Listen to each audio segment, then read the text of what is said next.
So genetical గా రాకుండా ఉండడానికి మనం ముందే లైఫ్ స్టైల్ మోడిఫికేషన్ డెఫినెట్ గా లైఫ్ స్టైల్ మోడిఫికేషన్ హెల్ప్ఫుల్ ఉంటుందండి. ఎందుకంటే అధికంగా బరువు ఉన్న వాళ్ళకి ఈస్ట్రోజన్ హార్మోన్ ఎక్కువ ఉంటుంది. ఈ ఈస్ట్రోజన్ హార్మోన్ ఎక్కువ ఉన్నప్పుడు ఫైబ్రాయిడ్ ఉండే టెండెన్సీ ఛాన్సెస్ ఎక్కువ ఉంటాయి అన్నమాట. సో ఒకటి normal healthy life style and మంచి వెయిట్ మెయింటైన్ చేసుకుంటే కొంతవరకు వీ కెన్ ప్రివెంట్, అంటే రాకుండా కొంతవరకు కాపాడుకోవచ్చు, అండ్ వచ్చినాయి కూడా ఫాస్ట్గా పెరగకుండా కూడా కొంతవరకు కాపాడుకోవచ్చు. బట్ 100% మాత్రం ఇట్ విల్ బీ హెల్ప్ఫుల్ అని నేను చెప్పలేను. బట్ ఇన్ జనరల్ మాత్రం డెఫినెట్గా హెల్ప్ అవుతుంది. ఎందుకంటే దీని ద్వారా హార్మోన్స్ అనేది బ్యాలెన్స్లో ఉంటాయి.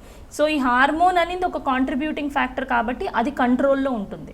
ఫైబ్రాయిడ్స్ రావడానికి మల్టిపుల్ రీజన్స్ ఉన్నాయి, అందులో hormonal thing is one reason. So at least ఈ హార్మోనల్ థింగ్ని మనం కంట్రోల్ చేసుకోగలిగితే మిగిలిన వాటిలో ఇన్ఫ్లుయెన్స్ ఉన్నా కూడా మనకందుకు మనం పెరగకుండా చూసుకోగలదు. ఓకే, అంటే ఈ ఫైబ్రాయిడ్స్ రాకుండా ఉండడానికి పర్మనెంట్ సొల్యూషన్ ఏమైనా ఉంటుందా? యాక్చువల్గా లేదు, అన్ఫార్చునేట్గా లేదు. ఇప్పుడు మన క్యాన్సర్ రాకుండా ఏమైనా చేయగలమా అంటే లేదు, అన్నిటికీ లేదు. కొంతవరకు నాటికి వ్యాక్సినేషన్ ఉంది. ఇప్పుడు ఫర్ ఎగ్జాంపుల్ హెచ్పివి వ్యాక్సిన్ ఉంది గర్భసంచి ద్వారాన క్యాన్సర్కి, అది వేసుకున్నా కూడా 100% రాకుండా ఉండదని లేదు, మోస్ట్లీ ప్రివెంట్ చేస్తుంది. హెచ్పివి వైరస్ రిలేటెడ్ ప్రివెంట్ చేస్తుంది. అలాగే కూడా ఫైబ్రాయిడ్స్ రాకుండా ఉండడానికి మనం ఏం చేయలేం. ఉన్నాయని తెలిసిన ఒకవేళ రిస్క్ ఫ్యాక్టర్స్ ఉన్నా హెల్తీ లైఫ్ స్టైల్ మెయింటైన్ చేసుకుని మనం కొంతవరకు అవాయిడ్ చేయడానికి ప్రయత్నం మాత్రమే చేయొచ్చు. 100% we can't prevent. Okay, so అంటే ఈ హెవీ బ్లీడింగ్ అలాగే తలనొప్పి ఇలాంటివి మనం చూస్తూ ఉంటాం కదా మ్యామ్. సో వీటిని నెగ్లెక్ట్ చేయడం అంటే ఎక్కువ అయిపోయే వరకు చూడడం, దీనివల్ల ఎలాంటి సమస్యలు వస్తాయి? సో డెఫినెట్గా హెవీ బ్లీడింగ్ అనేది ఫస్ట్ అడ్రస్ చేయాలండి. ఎందుకంటే నార్మల్గా పీరియడ్లో బ్లీడింగ్ ఎట్లా ఉంటుంది, మనకి పీరియడ్ వచ్చినప్పుడు కరెక్ట్గా 28 days 30 days ఉండాలని లేదు. 21 days నుంచి 41 daysలో ఎప్పుడు పీరియడ్ వచ్చినా నార్మలే. వచ్చినప్పుడు 3-4 days వరకు ఫ్లో నార్మలే.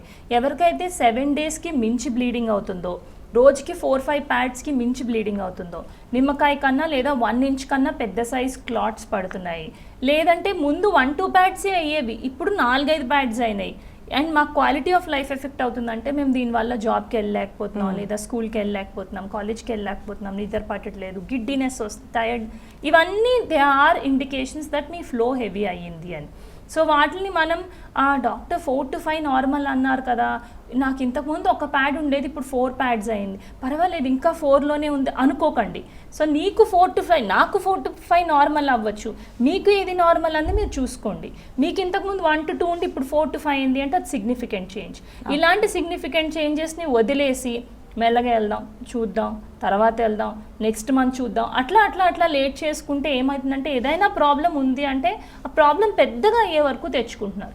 సో హెవీ బ్లీడింగ్ టైంలో నెలకి నార్మల్గా ఆడవాళ్ళకి 50 to 80 ml వరకు బ్లడ్ లాస్ అవుతుంది.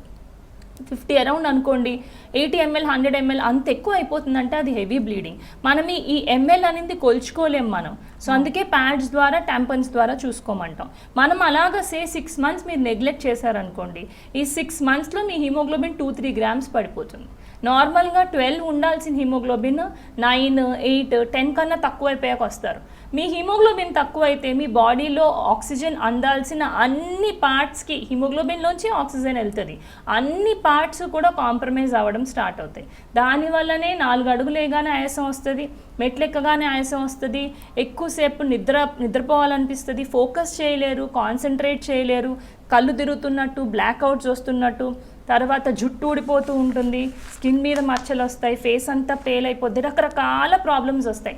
అవన్నీ వచ్చే వరకు నెగ్లెక్ట్ చేయకుండా ఇమీడియట్గా ఫస్ట్లోనే అడ్రస్ చేసుకుంటే, జస్ట్ మెడికేషన్తోనే బ్లీడింగ్ అనేది కంట్రోల్ చేసుకుని ఐరన్ కరెక్ట్ చేసుకుంటే మీకు పీస్ఫుల్గా ఉంటుంది, మీ మీద డిపెండెంట్ ఉన్న మీ కిడ్స్, మీ ఫ్యామిలీ కూడా ప్రశాంతంగా ఉండగలుగుతారు. ఓకే.